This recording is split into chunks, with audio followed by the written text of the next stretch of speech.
Good afternoon, everyone, and a very warm welcome to day 8 of the Tartan Daily. I'm wondering how long these are going to be going on for, because Scotland, after that result against the Czechs, it looks like we're probably fated to crash out the tournament quite early. Part of me thinks that might be a good thing for me, because otherwise I could face weeks doing this, keeping trying to come up with new content ideas. Hello to everyone that started watching the stream. If you are watching, then please do make yourself known to me with a comment, whether that's on YouTube, Facebook or Twitter. And joining me today, as you can see, is Oi Oi Sue. That's our Twitter handle, but also known as Susan McDaid. Susan, me and you have been pals for a long, long time. Scotland fans, probably for even longer. How are you doing today, pal? Hi, I'm doing well. How are you getting on? Do you know what? The heat stroke that I was suffering when I first came to London, that has now abated, right? I still look like I'm sweating, and I still am sweating, but that's just the general ambient temperature. It's meant to be peeing down with rain tomorrow, from what I can see in terms of the weather forecast. And I think that's a good thing for Scotland, maybe. Then again, it might well be, I don't know, a slick surface. That probably help England's ball players. And you could see they were maybe conserving themselves a wee bit when it was roasting against Croatia. But 8 o'clock at night, it's going to be a bit cooler, the ambient temperature anyway. How much are you looking forward to this? Because this is a historic occasion. And this is going to be the match that these Euros are remembered for, isn't it? Well, I think the last time we met England in a big tournament, I was in nappies. So this one will obviously mean a lot more. But it's one of the ones, Hodgie. It's like, see, now you feel like a kind of sense of dread just at the moment. But see, come Friday, I'll be right up for it. Tomorrow, even, I should say. Aye, no, it's come round quick, to be fair. Hello to everyone that's saying hello. West Bride Legends. Yes, indeed, we are both. Well, I don't know, Susan, do you consider yourself to be more for Irvine or for West Bride, would you say? I would say I'm for Irvine. Who's calling us legends? Josh Bond is calling us West Bride Legends. Aye, wee Josh. Wee Josh is bigger than both of us now. I am kind of looking forward to this game tomorrow, but if we go out and it's a complete capitulation, then, I mean, the Czech Republic result put a bit of a downer on things. If we go out and we get pumped off England, then, I mean, there's a bit of national pride that could be severely damaged. And there's a lot of national pride at stake in this game, I think. And for all the Scotland fans that are coming down, I mean, surely we've got to lift it for that Czech game. Although, in truth, we weren't that far away in the Czech Republic game, because we created like a fair number of chances. We defended all bar one ball into the box and one kind of freak goal. No too badly. But I don't know. Like, I'm worried. I'm more worried than optimistic going into the game. I think after Monday with the Czech Republic, I think obviously, because everyone knows that was a game we're thinking, if we're going to go away with 3 points, that's probably the most likely one. It's not very often you'll be at home with fans there during the year that we've had to start off your Euro campaign. So it was a bit of a downer, but there's nothing you can do now. You just need to move on. And do you know, stranger things have happened. I know England have got a good team in that, but we'll be up for it. We will be. We do have England fans watching as well. Russ Vernon says, hi, Stuart and Sue. Hope you're both well. England to win 3-0. Come on, England. Definitely more chance England winning 3-0 than Scotland, sadly, I feel. But, I mean, I would take our last minute goal, sclaffed in, off a knee, off like somebody's bum. I don't care how we get it. If we can manage to win, then that would be a good thing. I don't want us to score too early either. I think if we score too early, we'll just sit back, because that's the mentality that we've got, is if we go a goal up, we will just sit back. I would rather get a goal with about 10, 15 minutes to go and then just suffer the Alamo for the last 10, 15 minutes. But how would you go about things then? Now, obviously, the big narrative in the build-up to the game is the availability or not of Kieran Tierney, because KT is obviously an absolutely massive player for Scotland. And I think you could see, particularly when it came to stepping out of defence and knitting the defence, the midfield and the attack into sort of one cohesive unit when it came to the passing, I think we really missed him in terms of that ability to step out. There was also less of a threat on the left side, although Andy Robertson did play well and did have quite a dynamic performance. But Kieran Tierney is going to be absolutely pivotal isn't he? Aye, definitely. I don't even is it been confirmed that he's fit? I keep seeing kind of mixed reports. It's touch and go. Like, I think is the last thing. I think he was interviewed himself. He said that he's training, that he's hopeful, but it's going to be a tight run thing. But I think, I mean, it's hard because obviously a player, and you've got to appease the interest of the club and stuff as well. But a player's got to look after his interests in terms of looking at his career as a whole. But at the same time, how many times is Kieran Tierney going to get to play England at a major tournament? I would wager once. So on that basis, surely he'll be wanting to be there. Go for it. He'll be wanting to be there. Obviously, him not being there Monday was a massive loss, as you said, up that left side. He was just missed. Like, it's the creativity that he can bring forward as well. I hope he does make it tomorrow, but we'll see. I think the way we set up on Monday would probably have been better suited for England than it was the Czech Republic. What would you say that? I just thought the team that he picked that just wasn't a kind of like going for it team, was it? Really, like starting. You thought it was quite conservative, aye. Aye, like don't want to be too harsh, and I've seen him play up front for Celtic, and I've been thinking, he's not been at it for 6 months. Aye, but he's been really. Anytime I've seen him up that end of the park, I'm like, he's just not been doing it recently. So I was a bit kind of confused as why he started him. I just wouldn't have done that. I don't know how fit Forrest is at the moment, but I thought he made a wee bit of difference when he came on. Would you play him right wing back? I think Steve Clarke been playing him. He brought him on there, didn't he? He brought him on in that position. I mean, my worry is if you're up against whoever England choose to deploy in the left and they have a wealth of options, then it's going to be difficult.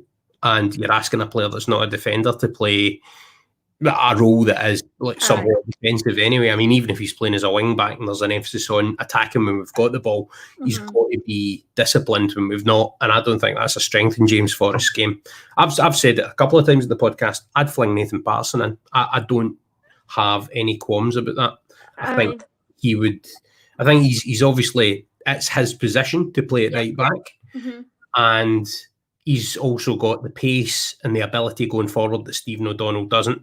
Yeah. And I think O'Donnell badly let us down against the Czechs. I think, to be honest, he deserved that vote of confidence in that he's been in the qualification campaign, and Steve Clarke obviously trusts him from his time at Kilmarnock, but he just didn't do enough for me, and I thought he held the team back, particularly that bit where he ran into Ryan Christie's space as Christie was jinking into the box. That just kind of thumbed it up.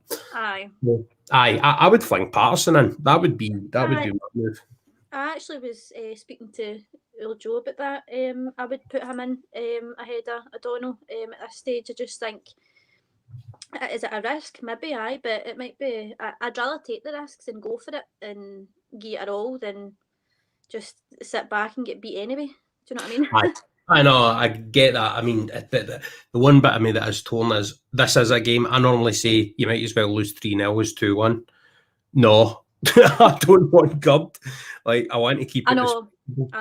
So, I mean, I'm kind of torn on that score. I think the main issues is that, like, we've not really got that kind of centre forward, somebody that's you can depend on, like a big match player that's going to bang in the goals. I mean, watching Wales, you're thinking, they're an alright team, but when you've got likes of Gareth Bale, like, do you know what I mean? He's a superstar up there.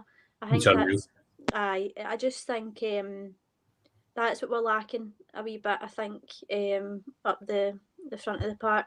That's just. Well, we don't have that. Lyndon Dykes has not been scoring these chances. I think Shea Adams is probably not quite. He was definitely not in the Gareth Bale bracket. He's maybe a better player than Kiefer Moore, their centre forward. But I mean, they've got Bale and Ramsey, who are world class players in the kind of middle to front area, whereas both of our world class players in typical Scottish fashion play in the same position.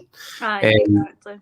And it's good that we've kind of solved the. I mean, my mate Callum was saying to me last night, it's such a Scottish thing that for years we were trying to work out the conundrum of playing Robertson and Tierney, and then when it came to the big game, Tierney wasn't available anyway.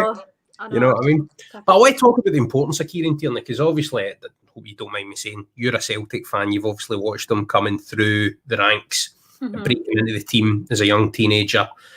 And I can remember watching, he made a mistake in a game that I was watching live. I think it was Kilmarnock that Celtic were playing. And he gave the ball away and it led to a chance. And Jozo Simunovic, of all people, told him to lift his chin, carry himself, it's all right, just carry on. And he just responded to that mistake after Simunovic said that to him and was the man of the match in the rest of the game. And this is him bossing games when he was 17, you know. And he's been like that ever since he broke into the Celtic first team. Obviously, the main concern is with his fitness because he can't seem to stay fit for prolonged periods of time. And part of that's maybe to do with the demands in the Celtic team around the calendar and also just the demands of elite football now, because it is a real toll in your body. But I just want you to tell me where Kieran Tierney comes for you in the echelons of like Scottish defenders and Celtic defenders during your time watching both teams. Well, there's a reason why people say he's one of the best left backs about just now. Do you know what I mean? What he's done with Arsenal, what he done with us as well. Do you know what I mean? We were gutted to lose him, obviously, but we knew it was always going to happen. I mean, somebody of that kind of calibre isn't going to, when they can go in and play the big games, as much as I hate to admit it, about Scottish football. Do you know what I mean? I can totally understand why folk want to leave and go down south, but in terms of where he's at, I don't have a problem saying I think he's one of the best left backs in the world at the moment. Do you know what I mean? The way he's played for Arsenal, it's just been fantastic. But as you said, he just gets injured so easily, doesn't he? It's just like any kind of wee knock. I mean, what was that at training? He took a knock, and so it's his only downfall is that he doesn't seem to be able to keep fit for prolonged periods of time. Yeah, it seems to be small things as well. It doesn't always seem to be like, oh, well, somebody's going in and hurt him in a challenge. It seems to be peaks and niggles. It's wee niggles in it. You do feel for him, but I hope he can make it more. I think he can genuinely make a massive difference. I think what I would say about just going back to Monday there, I'll come back to KT, but I think a lot of your kind of Premier League players, Bar Robertson, I thought he had a good game. He obviously missed that chance, but I thought they were kind of like, nobodies in that game. You might be expecting big players like that have maybe used to big games. They didn't really do much. McTominay was the big one for me. I mean, I waded into him in the podcast a couple of days ago with Stefan Carlin. We did our player ratings for the game against the Czechs, and I just thought McTominay, what a contrast that way was Darren Fletcher. When Darren Fletcher played with Scotland, albeit worse Scotland teams, he looked like the Man United player in the Scotland team. Regardless of how rubbish Scotland were playing, Darren Fletcher looked like the Man U player and was lifting the level of everybody else just by being there. McTominay didn't do that. The game passed him by against the Czechs, and there was no sense of him trying. And he's a different player for Darren Fletcher, but there was no sense of him trying to stamp his authority on it. Aye, I totally agree. That's where he needs to be better. Aye, I totally agree. I mean, I think the setup that we had, what was it, McGinn, Armstrong and McTominay, like, I thought, looking at that, you're thinking, they're three good players, do you know what I mean? It's but as you said, with McTominay, like, come for a team like Man United, you'd expect them to do a wee bit more, aren't you? It's these are the players that you need to come out in these big moments. There's a lot of these guys in the team, like, I know obviously you said about O'Donnell, like playing in the qualifiers and stuff, but do you know what I mean? Once he went, come on up to Motherwell, like what experience do these guys have really at being like a major tournament? And that's the fear going into this game tomorrow. These guys, a lot of guys in this team are used to these big match moments, and I just hope that some of the guys in our team, it can be their moment to maybe shine in the big stage, but we'll see. If Tierney's there, I think it'll make a massive difference. He'll know how a lot of these players play as well, playing down south of them as well. Do you know what I mean? So I think that'll make a massive difference. Oh, I think so, definitely. And I mean, the thing about Kieran Tierney for me is he is the axis on which this Scotland team's whole tactical template is built. No just defending, where he's obviously very capable tucking in in central defence, reads the game really well, obviously very composed when it comes to his distribution under pressure. And you could see particularly in that game against the Czechs when they were pressing really high, just before and just after the second goal, Scotland were trying to play out for the back. David Marshall, who's no brilliant with the ball at his feet, was playing it to Liam Cooper, and then they were just scalping it aimlessly up the park. And whereas Kieran Tierney would probably just take a touch round a man, play it into midfield, and give Scotland a chance to build an attack for there. You know, that's exactly what we were missing. Like, see, at times they're just lobbing it up and just hoping it reaches Dykes. You're thinking, like, it's just no. So I was saying, like, maybe that kind of set up, like, if you're playing against like a team like England or any other kind of favourites of the tournament, like maybe that kind of way, that kind of style would suit better if you're unable to break teams down. But I think if the likes of Tierney had been there, Robertson was running up and he done well up and down that line. He did. He worked hard. He's obviously a winger, so in central areas you need that composure. You know? But you can't go to a major tournament and just be scalping balls up the park and just hoping that it hits your big centre half. Do you know what I mean? Like, you just can't do it. No. It's like, I know I was sort of saying freak moments have happened, like it's what Celtic done against Barcelona. It somehow paid off that one time, do you know what I mean? But how often are moments like that going to happen? No, that's few and far between. I can remember, I mean, if you're referring to the 2-1 game that Celtic won in 2012, I remember the tweet for the guy that programmes the Football Manager games, and he just wrote glitch. Like that was his tweet after Celtic had that one. Scotland aren't going to win a game that way. I mean, for one, we don't have Fraser Forster in goals, you know. So that's a factor. I think as well, one of the big things for me with Scotland going into this England game is that there was a sense of pressure going into the Czech game, although maybe some people wouldn't have acknowledged it. It was, I think everyone kind of knew it was the game that we could win, you know, like we're at home. Obviously the excitement again to a major tournament. This was the game that we could go out and win. We're not expected to get anything against England or Croatia. So from that perspective, I think it kind of plays into our hands to just go out and have a go. No, my one worry is, at a stage. I know you're right. And my one worry is though, that I think Steve Clarke's natural inclination as a manager is to be quite conservative in his selections.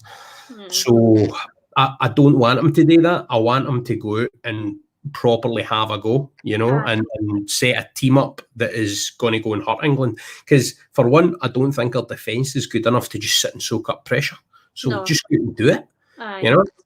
I know, totally agree. I know you'll obviously not wanting a humping, like nobody's wanting that, but you know, I would just rather went out, put a team out that's just going to go for it. And I think we could be dangerous in certain areas to them, definitely.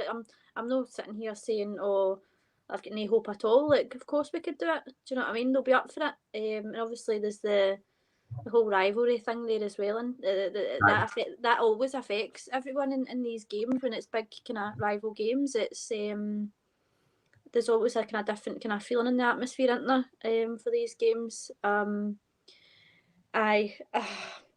This will be the biggest rivalry in the tournament in terms of two countries properly going at it. And especially the fact that it's located within the British Isles, you can get to the game, you know. And although loads of people won't be travelling because of sort of precautions and stuff like that, guidelines have been set, there's still going to be an absolute influx of the Tartan Army into London, and it's going to be bedlam.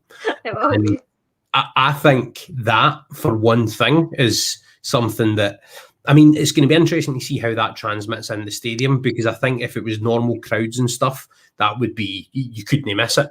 Whereas it'll be interesting to see the noise that whatever pocket of Scotland fans gets in are able to make in the stadium. But run about Wembley and run about London is going to be bonkers. I mean, I'm already seeing a bit of signs of that. Folk beginning to come and congregate now, and I know that there's an influx. I mean, West Kilbride's been mentioned. There's an influx of folk coming for West Kilbride in a train right now. So it's going to be fun. But how many fans we got there? About 2,500, is it? I think that's the allocation. But again, I mean, if a tout was selling a ticket at a reasonable price, I'd go in the England end. You know what I mean? I wouldn't be worried about that. Yeah, you wouldn't cope in there, Hodge. I've actually watched an England game at Wembley in the England crowd. I sat down for God Save the Queen, however. Sorry if that offends anyone watching, because I know it's the British national anthem, but it's not my national anthem. What the national anthem is, Hodgie? Yes. I knew you were going to bring this up. I remember. Correct me. Was this the game where Scotland we won 1-0? But was it no the away leg we went down that when we get beat 6-0? No, this was the home leg. This was the expectation and the hope. Yep, because I watched that other game at my uncle's. But right, what year was that? Early 2000s, wasn't it? So what age would I have been taught? Probably 7 or 8 or something. You'd have been away, and I was 11 or 12 or something. We went down to the Seamal Hydro, and anyone that knows that establishment is quite hoity-toity, shall we say. Yes. More likely to watch like a game of polo than a game of football, usually. You're not usually getting wains for the scheme going down. We just brought the tone down virtually by being there, didn't we? Going down, I'm trying to think who it was. It was you and my brother, there was a few others, and I was allowed to tag along with you, and even like the lounge that we were watching it in, like folk were watching it, but they weren't really emotionally invested in it, shall we say? And you're hearing you're seeing the players line up for the national anthem, and the main man himself, Hodgie, stands up in front of everyone. I think because I was so young, I found it hysterical. But I remember just seeing my brother hitting a pure beamer. He was always getting red faces. Standing up for the national anthem, and never heard somebody sing it so loud in my life. That's probably my first memory, like watching Scotland, is with you that time. There you go. I'm glad that I made an imprint, mate. What I remember about that was I had like a weird kind of brass neck that I've still got to an extent, but particularly like when most folk hit that kind of awkward early teenage age, my way of counteracting that was just to go the other way and just be that embarrassment to the likes of Jamie McDaid, Stevie Morano, our mates. And that's what I did like in that. So like when we did karaoke and stuff, I'd be up geeing at the pure Axl Rose and all that, you know what I mean? Quite happily, no fear. But I remember being really annoyed because I thought this is a massive game for Scotland. It's a playoff, we could get to a major tournament, and nobody was singing the national anthem. Like, it doesn't matter like what their sort of take-home pay is every year. I don't care. It's your country's playing. You should stand up, even if you don't sing. Stand up for the national anthem, and they didn't do it. So I felt I had to kind of compensate for that. I delivered my rendition with great gusto, you know. The Hydro a bit of patriotism there for you. Well, I was so surprised that I get kicked out of the establishment multiple times in my teens thereafter. We've got a question in for Russ Vernon. He's asking, which England player are you scared about the most? I have addressed this in a previous podcast, but I will go back over it. Susan, who are you scared of the most? Oh, who am I scared of? Try to think. Well, is it right in saying that Maguire's going to be back fit? I've no had a look at the latest update on him, but if Slabhead's going to be playing, then that's no good for us. I was seeing. That might be wrong, by the way. I'm sure I read something. I know he's working his way back to fitness generally, but I don't know how it stands in terms of I'm sure the Scotland game. People can correct me if I'm wrong, but I think if he's playing, I mean, I've not watched too much of him, but I think he's obviously a first pick for England, and he's the captain of his team. Do you know what I mean? So he's obviously no idiot. So I think if he is back in, I think that could be a real problem. Having somebody like Harry Maguire in there. I don't know going forward. I mean, well. You've got your embarrassment of riches, let's be honest. Like it's quite it's an embarrassment of riches that England have got in that area of the field. They can I think your likes of Harry Kane and stuff, they can obviously do some damage, do you know what I mean? And we've already spoke about our defence not being great. But I But wouldn't say Herman helping us out. Maguire declared himself fit for selection last night. Whether that means Gareth Southgate thinks he's fit or not he remains. declared himself fit. Aye, I think that's maybe put a bit of pressure on the boss, which is an interesting thing to do. Like, I think you should always show a bit of deference to the manager.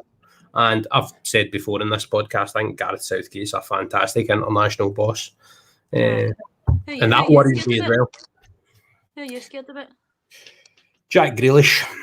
Because I think he's got a real point to prove. And I think if he comes off the bench, which I think is more likely than him starting, I think Grealish has got I think he could destroy us, particularly if legs are tiring and all that sort of thing. And he's more likely to play in the side of the park that we are by far the weakest right back and right centre back. I just think he could absolutely destroy us if he comes on with half an hour, 20 minutes to go. If England need a goal, I think they'll come to him.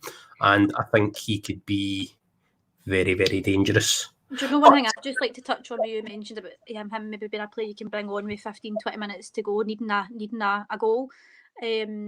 Obviously, I know he's not in the squad, but I think Griffith's not been there at his best, fully match fit, which he obviously isn't. I don't know the reasons behind that, but I think he is a big loss. Not being there, he is the kind of player you'd want. If you're 75 minutes gone, you're needing a goal. He's the kind of player you'd want to bring on. And I don't feel like we've got that at the moment. Like, if we're needing, if we are 1-0 down with 15 minutes to go, who have we got that we can bring on and is going to be a game-changing, a big moment player? That's my worry. That's what I'm most scared about, rather than an individual England player. I think that's my biggest worry. That's interesting. That is interesting. I think it was right not to pick Lee Griffiths because I don't think his head or his body are in the I totally get that. But I do agree with you. He's someone that can create a moment. And if we are looking at who else we've got that can create moments, then, Ryan Christie can. I think Shea Adams and maybe in combination with Stuart Armstrong maybe can. But there's no one player you would look at and say, like, the James McFadden, that's what we're looking at.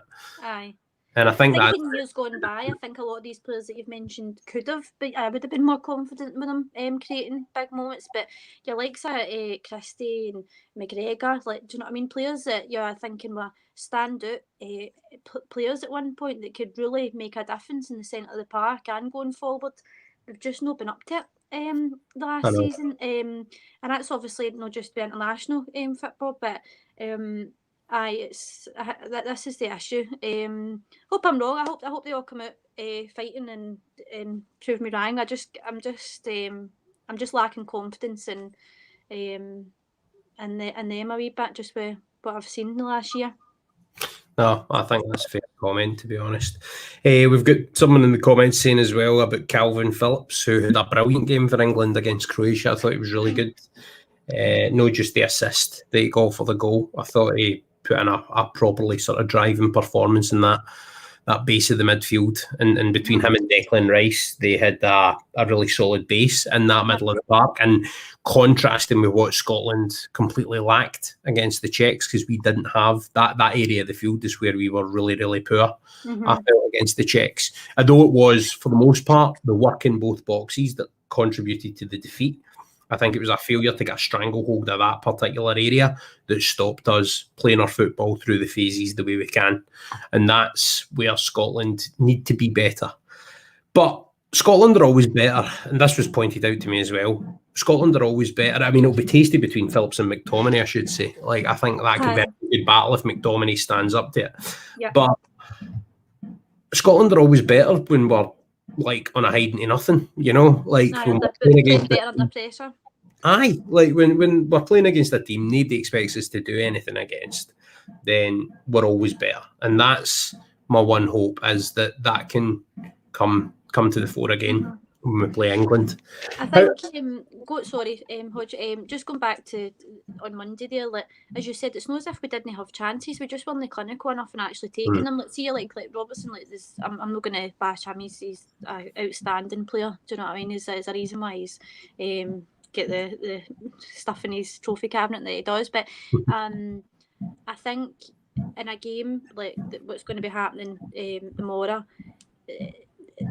any game in a big tournament, but if a chance like that comes to you, you need to take it, and that's the difference between your big game players. Do you know what I mean? If you've got a 1-on-1 with a goalie or whatever, like they're the chances you need to take, and I think that's what the issue was on Monday. It wasn't the lack of chances, and as you said, the 2 goals, like they were rotten, they were unfortunate, especially that second one. I'm not taking it away from that Czech player, but what can you do about that? Do you know what I mean? It was actually I was watching my nephew's team the other night. Bear in mind they've just recently started playing 11-a-side, the 11, so I think the goalie was about 4'4", and that same goal happened, and I'm thinking that's what happened the other night. But I'm thinking that's we guys that are about 4 foot that it's happening. With Patrick Schick playing for the other team, that's my window. But I'm thinking if they're about 4 foot, they've got an excuse. Yeah, no, that's granted. Like, I mean, it was a bit of a mess. That I can understand why Marshall was doing his sweeper keeper. What I don't understand is Jack Hendry having the shot. But I've spoken about that quite at length on this podcast. Now, I'm going to introduce a concept to you, so I don't know if you've seen it on my Twitter, right? I'm trying to get a bit of traction for this, and it's kind of stop-start so far, is hashtag Hoose Punditry. Right, so when I'm watching games with my mum and dad in the house, right, occasionally they'll come out with a bit of quality house punditry. The best one so far is that Giorgio Chiellini looks like a painter with a hangover, right? He looks like somebody you get in, you do your painting, but he's hung over for the night before, right? And the other one was the Croatia manager. My dad thought looked like he just walked out a pub in New Cumnock called Brigain. Like, because he had, like, you know, that pure, I'm just away to put my bets on, I've got my Saturday best on and I'm getting sloshed. Like, that kind of vibe going on. But is there been any good hoose punditry so far for you watching the Euros with your family? Just like random comments and banter and stuff? Oh, goodness me. I'm trying to think to pick one out because Joe's been here as well and he's always got something to say, as you know. But I think one of the ones it was actually to do with Jack Hendry. It was my brother saying, I mean, like, you can just imagine I'm saying it. I mean, why did he keep passing to Jack Hendry when he can't play football? Aye, well, it's a fair question to ask. So, for anybody else, do you have any good hoose punditry stories for the tournament so far? Just in general in the tournament. So, do you think that's the first time I've dropped the pseudo bomb in the podcast? By the way, I wasn't going to do that. Just in terms of the tournament so far, who's impressed you? Like, I mean, Italy seemed the obvious one to pick. I think they've been really good, but I think France still look like the team to beat for me. I would still go with France for me, but I think before the tournament started, I don't think Italy were getting much. You weren't hearing much about them in years gone by, the way you maybe would have. But just thinking, when I was doing my sweepstake in my work, it's always me that organises it, and one of the guys that picked out Italy was kind of like, they've just not really been the team that they maybe were once were 10 years ago, longer than that, but I would say Italy for me have impressed me, just more for the fact that I've not heard much about them before on the lead up to the tournament. You were hearing about your France, your Belgium, your England, of course. You always hear about them, but I would Italy have impressed me, and I think I can't really see France getting beat at the moment. We'll see. I think it's between those two. I think Belgium have got a chance. I think Spain are better than their first result suggests, and I think England on the running as well, if I'm honest. Like Portugal, I wouldn't really like Portugal either. Ronaldo obviously is a thing, and I mean, what an achievement it would be for them to win another Euros. You know, that would be quite something. But I think it's between those nations that we've mentioned so far there. I can't really see anybody else really break in. Germany, I mean, by default, you kind of have to say they've got a chance. I wasn't impressed with them, albeit it was against France. I wasn't that impressed with them. No, me either, especially since I got them in the sweepstake. Oh, must have thought you were only a potential winner there. I know. Bringing it back along to Friday then, just before we finish up, right? Gordon Strachan had he of many plans and many sound bites. Had a thought there. He had a thought in terms of, I'm just laughing at one of the comments there. He had a thought that we should probably, to try and negate Harry Kane, play the 3 players that have played against him. In terms of, have played against them in the English Premier League at some point. So Grant Hanley, Liam Cooper, Kieran Tierney as your back 3. I can kind of see the merit in that, if I'm honest. And I would be interested to see how comfortable Liam Cooper is in the stopper role. So playing as the central defender of the back 3. Right. And I think Hanley can step out. I think he's shown that. I think he's quick enough to play as the right centre back, although he is decent in that stopper role. So if you play Hanley, Cooper, Tierney, is that the best lineup? Another option is, of course, put Scott McTominay back to right centre back. And then that allows you to bring in another one of your midfielders, maybe Billy Gilmour, who's the other kind of deep, sort of naturally deep sitting one. Mm-hmm. So there's a few options there. What would you go about it? I think I would rather go with that option, just for the fact that I don't want to keep bashing Jack Tierney, but I can't help it. No, I'm the same, man. I thought he was the weak link coming into the tournament, and so it's proved. Him and O'Donnell, and that's exactly how it proved. And I think with Jack Tierney, I think he's been getting a good write up in the Belgian league. He's been doing really well. He's done really well in Belgium, but I think part of the reason for that is culturally they appreciate different things in their defenders. So he's quite good at the FITBA bit. Like sometimes, even though your brother says he can't play FITBA, like he is more of a footballing defender. But I think his positional awareness and the kind of rudiments of the defensive side of the game are what lets him down. And I think that's been proven. But I also think he's quite naive.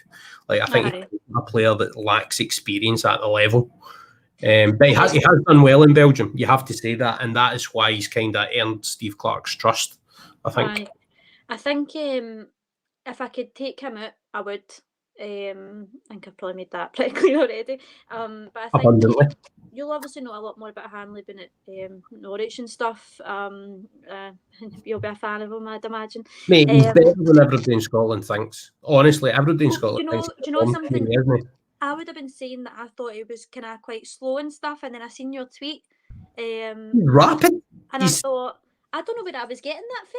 Like, but no, everybody says he's slow and rubbish with the ball at his feet, and he's neither of those things. Daniel Farton improved. He's playing out side of the game, and he's always been quick.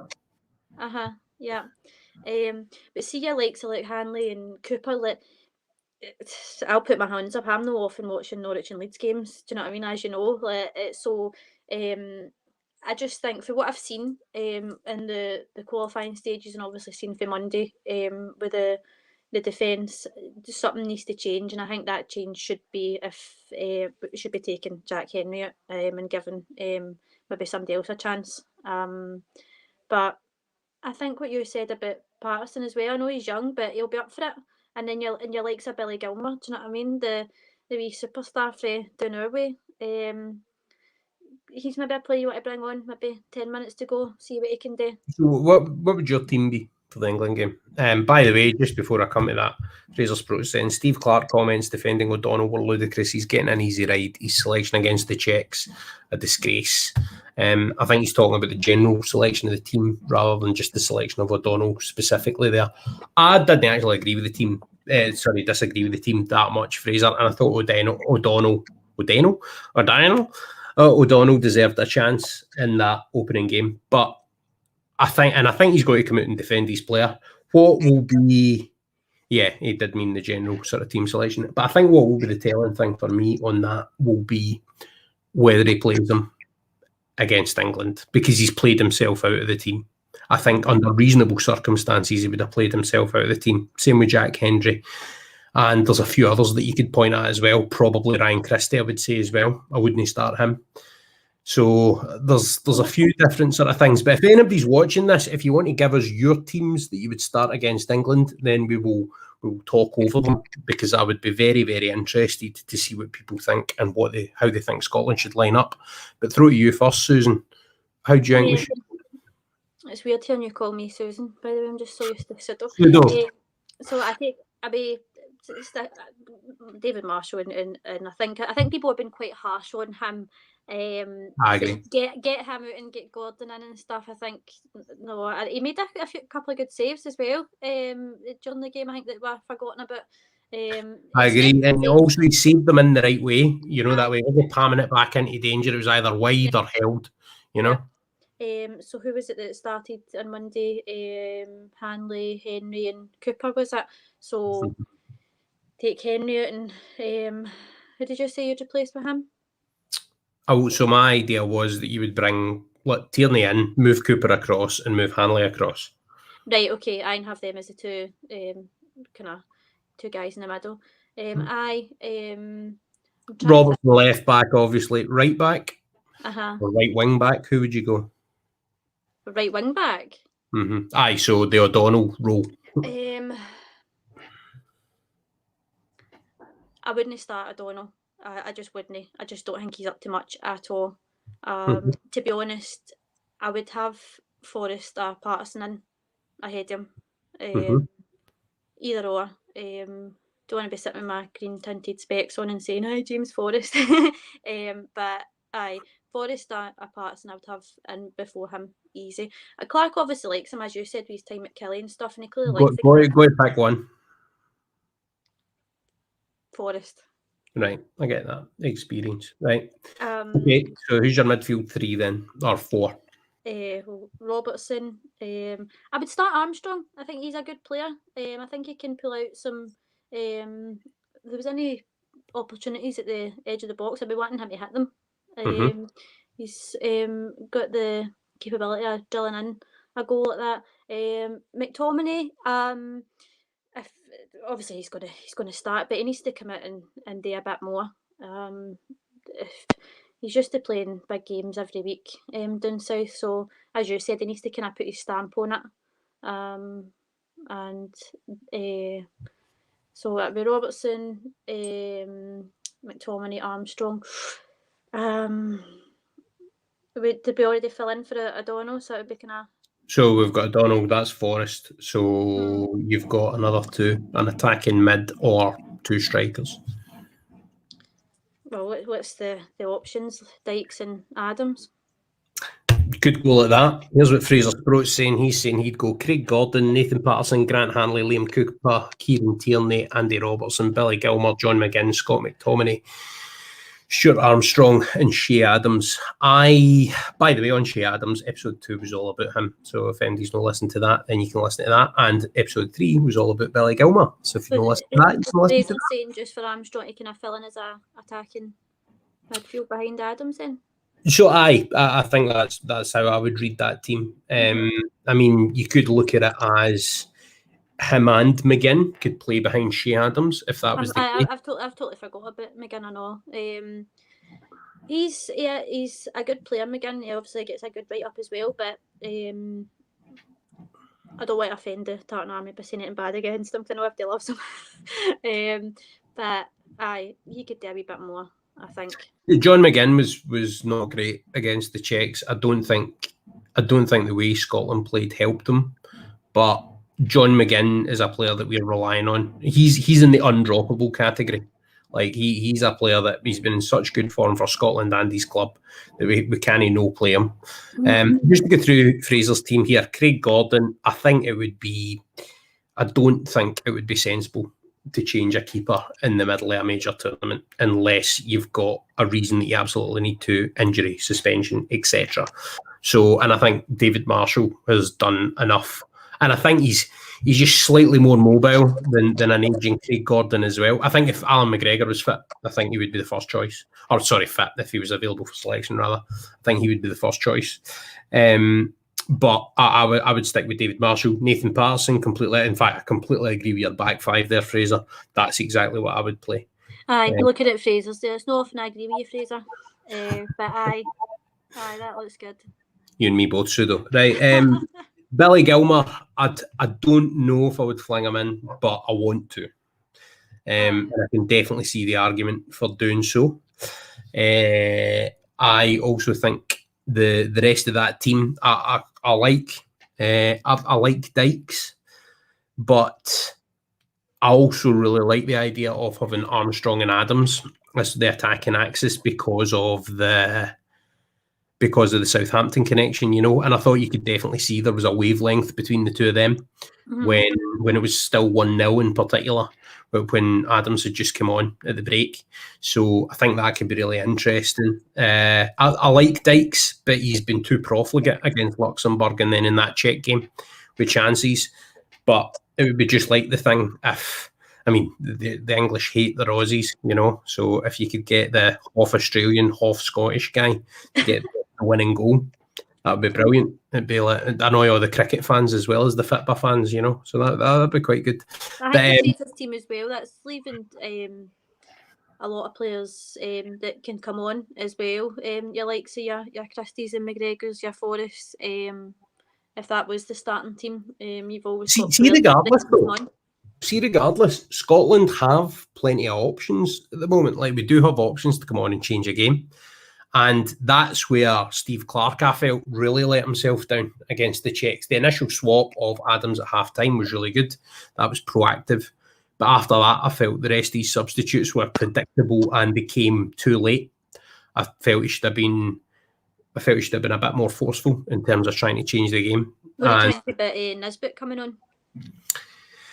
I could kind of see why that was the change, and I think given the way the game had panned out, it made sense from one perspective. But he's had one good half of a game, Nisbet, you know, for Scotland, and I don't think he'd be in the squad if Lee Griffiths was fit or firing or anywhere near it. So, I think Nisbet can be a good player, but I don't think he's a game changer at this level yet, unless you're sticking him up front alongside various other people.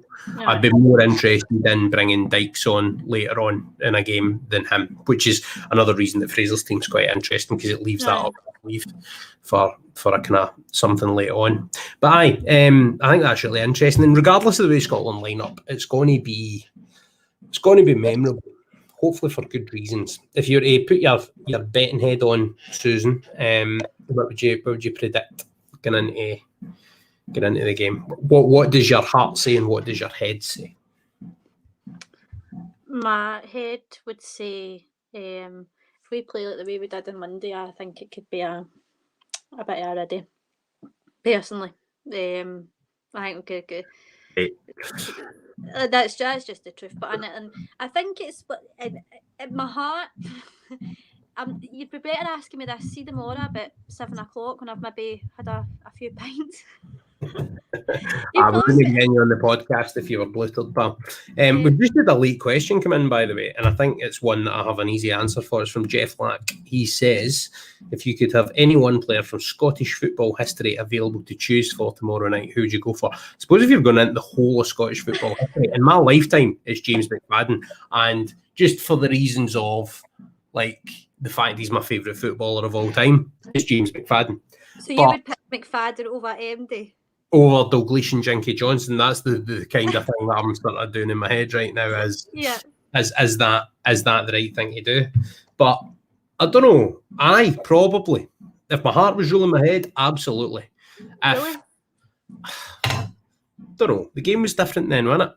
Like, so no Jimmy the same level of athleticism that you require in the modern game. I'm trying to talk myself into this. Can you not tell? There's so many like that you could do with. There is a vast multitude. Dennis Law, another one. We need a right back, so Danny McGrain. Aye, big Ali McCoist as well. Ali McCoist would be brilliant. We need a goal scorer. We need a keeper. So I think the best Scottish keeper of all time is Andy Gorham, personally. Aye. So I would go with him. It's madness. You could basically pick a whole team of other players, let's be honest. But if I'm picking one, I'm picking James McFadden. If I could pick one player just for the Mora, based on my lifetime, and I'm only 26, so if I could bring somebody into that game that I think would make an impact at their very best, for me, I think we're missing Scott Brown at his best in the middle of the park. Yeah, I'm saying it, Hodgie. I think he's the kind of guy you need on the pitch during a game like that. Somebody that's a central midfielder who's spent a whole career not able to pass more than 10 yards. Nope. No, I disagree with you. I'm nowhere in that, honestly, the last couple of seasons at Brown, besides pre-COVID anyway, I thought he was playing some of his best football when I was going to watch him week in, week out. But he still couldn't pass a 15-yard ball. Would you not say with Scott Brown on the park, it makes a difference, like the passion, the just having that kind of player? Like who have we got that's going to be that kind of that captain that's going to be that's going to get tore in? Like, do you know I mean what? No, I'm not having it. Honestly, right? The guy is he's a guy that built a career on posturing, right? And if he'd been playing in the game 20 years earlier, then he would have got done and put up in the air week in, week out off harder players, right? So that's a start. Now, he's obviously playing in the modern era of the game where he can look hard, right? So the modern era of the game is more about polish and more about the ability to distribute and all of those things. Scott Brown has never been able to play a pass more than 10 yards accurately in his life. He can't finish. When he gets in the box, he gets a nosebleed. Just no. I cannot believe in like the absolute pantheon of Scotland internationals, you've picked Scott Brown. No, I've already mentioned Ali McCoist. I don't care. You said if you were to pick one, you finished that great spiel where I was like, aye, she's talking sense with Scott Brown. Away you, man. From my experience with football, I think you've got it in for Brown. I don't have it in for him. I just think he is what he is. And Jeff said solid answers, guys. Mine was solid, right? No, I'm not having Scott Brown, mate. I can't believe you said that. Look, honestly. Look, when you go to watch that guy, obviously, as I said before, Scottish football's a bit different, but go to watch him week in, week out, home and away. He was the kind of guy you needed on a pitch. End of story. I get where it's coming from, the answer, right? I get that it's not an end of story. We do need someone that can motivate the rest of the team. And I would be into maybe if Scott Brown was in the squad and in his prime, it'd be like, right, do we drop McTominay for Brown? That's a legitimate question, right? But no, every Scotland international, even in your lifetime, although Jeff agrees with you, Brown's aggression in midfield might be handy in an England game. Looks like I'm in a hiding to nothing here. Anyway, I can't believe that. That's a good reason. You're getting sent off, mate. That's it. This podcast is ending. I wish I had a red card. Let's see. I've got Wait, I'll do you one better. Hang on. Right, got a Thai food tea bag. Right, you watching? Susan McDaid, you are sent off. Right, that's it. Thank you to Travelodge for providing me with rubbish tea. I am going to end the podcast there. Thank you to everybody. There's been some nice interaction in the chat today. It's been really enjoyable. Of course, this is the Tartan Daily, so bear in mind that you can tune in every day, and you can also find it on your latest your favourite podcast player, where all the latest episodes will go up just after I record them, basically. But the whole of West Kilbride is about to descend on London, so I am going to gather with those people for some merriment this afternoon, Susan, which should be good. Oh, brilliant. So I'm looking forward to that. But thank you for everybody for watching and taking part in the debate today. And thank you to you, Sudo, for coming on. I've had a very good time with you, even the last 5 minutes notwithstanding. We always have a good time, Hodge, even when and it's no a new thing for us not to agree and stuff. This is true. That's why change the habit of a lifetime, you know. Exactly. Anyway, I am going to bid farewell. What I would say to everyone, if you get any good hoose punditry that's going on during the Euros games, then please tweet me. I'm going to start writing it down because my ma comes out with some crackers. She does. Right, that's brilliant. Right, so what we want is we want some hoose punditry flying about. But for everyone that has watched and taken part in the debate today, thank you very much. You can find the podcast on your latest podcast platforms and, of course, watch on YouTube. Please subscribe, hit the wee bell, and then you'll know when I'm going live with this and all the other podcasts that I do. But all that remains is for me to thank Sudo. Thanks for having me. And thank all of yous for watching. Thank you for watching today's Tartan Daily. I hope you enjoyed the episode. We'll be doing each of these every day during the Euros as long as Scotland are in the tournament. Remember, you can find me. I'm Hodgeythehack. That's Hodgey, the Hack, on all social media. So that's Twitter, Facebook, YouTube, and Instagram. If you were watching the stream on YouTube today, then please remember to hit the bell for notifications of future streams. And if you're listening on the podcast, then you can subscribe on your major podcast players, and please give a rating or a comment saying how much you enjoyed it. And remember, if you're enjoying these podcasts, then please share them with all your friends. Thank you very much for watching or listening. And remember, no Scotland, no party.